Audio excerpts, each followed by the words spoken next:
집에서 혈당 낮추는 20가지 비법. 선착순 무료 발송해드립니다. 여러분들의 당뇨 졸업을 위해 당뇨스쿨의 핵심 비법만 모았습니다. 지금 신청하시면 7일간 문자로 보내드립니다. 댓글에 있는 링크나 아래 번호로 지금 바로 신청하세요. 안녕하세요. 당뇨인들의 당뇨 졸업을 돕는 당뇨스쿨의 한의사 이혜민입니다. 여러분, 당뇨를 졸업하려면 췌장 기능이 정말 중요하잖아요. 그런데 최근에 제가 췌장이 인슐린을 얼만큼 분비하는지 예측할 수 있는 프로그램을 만들었습니다. 정말 역사적인 순간이었는데요. 따끈따끈한 소식 전해드릴게요.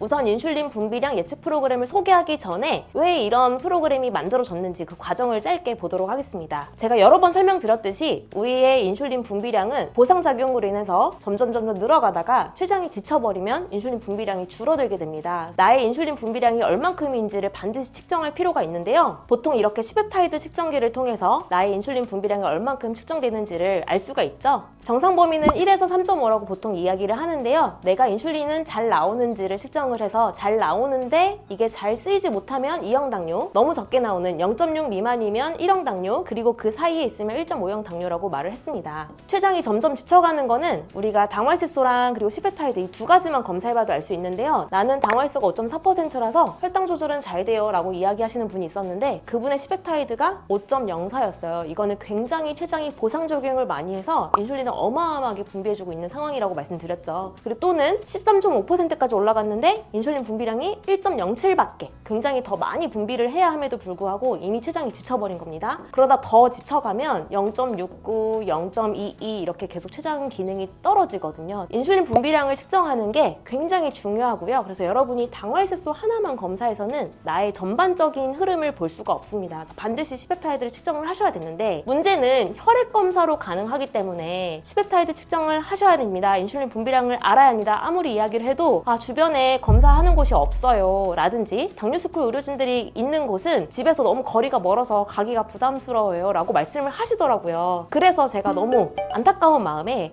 어떻게 하면 이거를 예측할 수 있을까 라는 생각이 들어서 예측 프로그램을 만들었습니다. 굉장히 많은 데이터를 넣어서 수식을 개발을 했는데요. 성별, 출생연도, 당활세소, 그리고 당뇨가 얼마나 됐는지, 그리고 당뇨약 개수, 그다음에 BMI, 인슐린 등의 정보를 넣어서 인슐린 분비량을 예측하는 프로그램을 만들었고요. 고정 댓글에 보시면 링크가 있을 거예요. 그 링크를 눌러서 들어가면 이런 사이트가 열릴 겁니다. 인슐린 분비량 예측하는 그런 프로그램이고요. 본인의 성별, 그리고 출생연도 4자리, 당활세소 숫자, 그리고 당뇨 진단받은 지 몇 년 되었는지, 이환 기간, 그리고 본인이 먹고 있는 당뇨약 개수, 아침에 한 알, 저녁에 한 알이면 총 2알이겠죠? 2개 이렇게 적어주시면 되고, 키, 몸무게, 그리고 인슐린 사용 여부는 안 맞는다고 하면 왼쪽 체크, 맞는다고 하면 오른쪽 체크 이렇게 하셔서 몇 가지 정보만 이렇게 입력을 하면요. 예를 들어 이런 식으로 입력을 하시면 마지막에 노란색 버튼이 있습니다. 이 노란색 버튼을 눌러서 이동을 하면 숫자가 나옵니다. 아까 넣었던 이 데이터의 인슐린 분비량 예상 수치는 0.73입니다. 우리 1 이상이어야 정상이라고 말을 했잖아요. 그렇기 때문에 0.6에서 1 사이에 해당하면 1.5형 당뇨로 예상이 됩니다 라는 결과값이 나오고 어떤 상태인지, 어떤 노력을 해야 되는지 그런 내용들이 쭉 이어집니다. 그래서 분비량을 쉽게 예측할 수 있는 프로그램이고요. 병원에서 혈액 검사하는 게 당연히 더 정확하지만 내가 아직 병원에 가지 못했다, 그리고 분비량을 알고 싶다 라는 분들은 고정 댓글에 있는 링크를 눌러서 꼭 한 번씩 검사를 해보시면 좋겠습니다.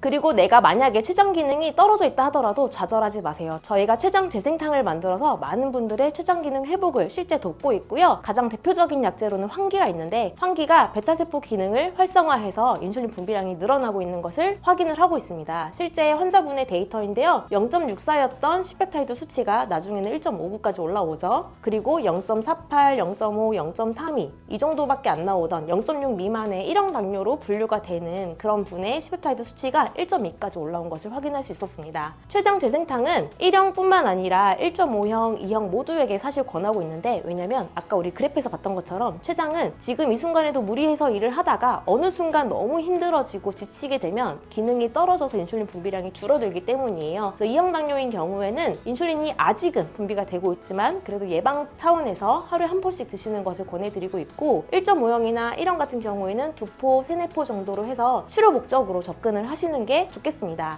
췌장 재생탕에 대한 문의나 아니면 여러 가지 한약 치료에 대한 궁금한 점이 있다면 1644-5178로 문의 주시면 되겠고요. 자세한 상담 도와드리도록 하겠습니다. 오늘 말씀드린 췌장 인슐린 분비량 예측 프로그램 적극적으로 한번 활용해 보시고 여러분의 당뇨 졸업에 큰 도움이 되셨으면 좋겠습니다. 그럼 다음 영상에서 뵙겠습니다. 감사합니다.